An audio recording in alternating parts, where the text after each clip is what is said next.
We've got a little rough project demonstration starting with rabbits. I'm here with Andrew from KJR, and he's going to show us very quickly what AI relating to counting and using images actually is. So take it away, Andrew. Yeah, no drama. So what we're looking at here is a thermal image of a paddock that's got some rabbits in it, and what we've done is we've trained a model to detect rabbits in an image, and so we just press play here. You'll see we hit the predict button there, and that's the computer has just gone in there and predicted where the rabbits are, and you can see the blue boxes around there. Where we've missed one, we go in and we just add that. So hang on, so that's you drawing. Yes, me manually. drawing. I'll do another one here in a moment. So this is the way that you train a model, is you have a crack, you try it, if it needs adjusting, you add in another one. And so there I've just added in 2 more rabbits, so that takes the count there to 12 rabbits. But that's incredibly labour intensive.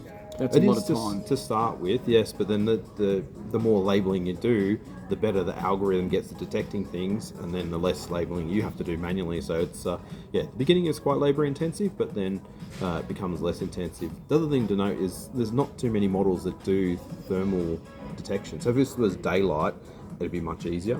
Right. But because we're doing it at night, because we want to see that it is a rabbit and not just a tussock. So some of those dots that we just saw, they could be rocks.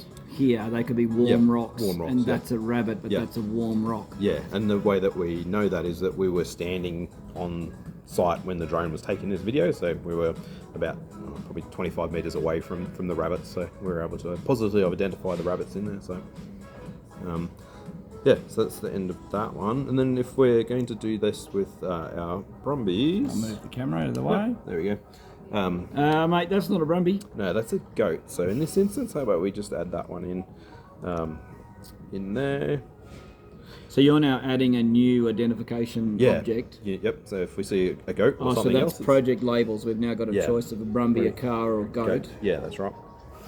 So you can see our goat there, and then if we want to detect him or her, we just put a little bounding box around it, and in this instance... So, a bounding box is you draw a box around the thing. Yeah, exactly right. So draw, and in this instance, in the background, the computer's actually working. You should see a whole bunch of dots appear in a moment.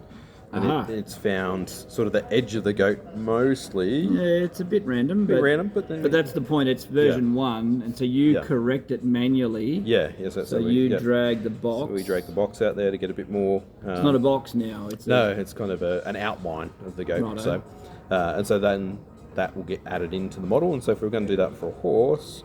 so the computer's picked up a horse already there. Yes, so we picked up one there already, and again, it's not too bad in terms of the model. It's got a little bit of the leg shadow, so so we'd go in and we'd just tidy that one up a little bit. So you'll correct that off. Yeah, so just get rid of that a little bit. So there, just to tidy it up, so that way, and there's a little bit sort of up here. I'm not quite sure whether that's his tail or her tail, but we'll probably get rid of that too. And so that just gives. What about these couple of dots here?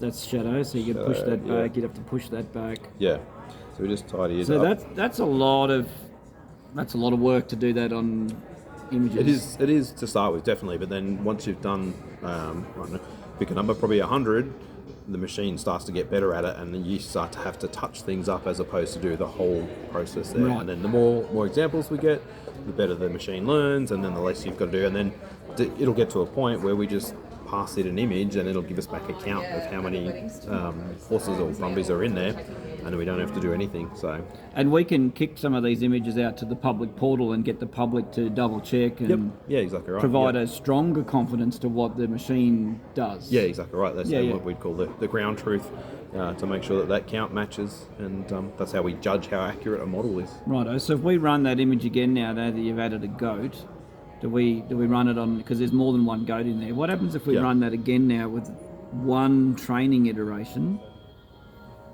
The training iteration will be happening in the background, so it might not in that. Yeah, it's not picking it up. Yeah, so probably need another iteration or a longer iteration, and it'll start to. But or do we need more images of goats in the goat library, so to speak? Well, we do. The more diverse the image library is, the better off it is, particularly if we expect to see goats. If we don't expect to see goats, then there's not really any value in adding it. So it might be pigs that we want to see, because we might see pigs up there.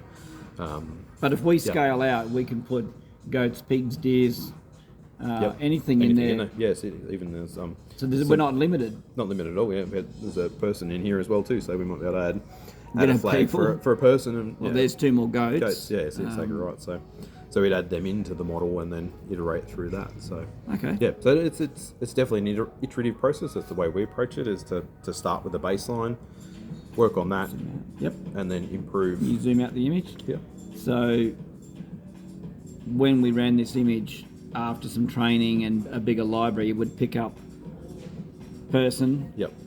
horse, horse, horse. Yep. It would not see these weird things as other than weeds, which is what they are. Yeah. Goat, goat, goat, person. Yep, and then a horse here. Oh yeah, on and the there's side. another horse over Yeah. there. Yeah, good. Yeah, exactly right. So, Righto. and then we could teach the model the different types of grass that's in our picture as well too, if that was something that was important to the problem, to identify weeds, or if it was blackberries or tussocks or some invasive species. So weed identification, Yeah. any invasive weed, so all those things, these are all able to be done. It's Yep. just a matter of putting it into a platform, putting it into a project and Yeah. doing it.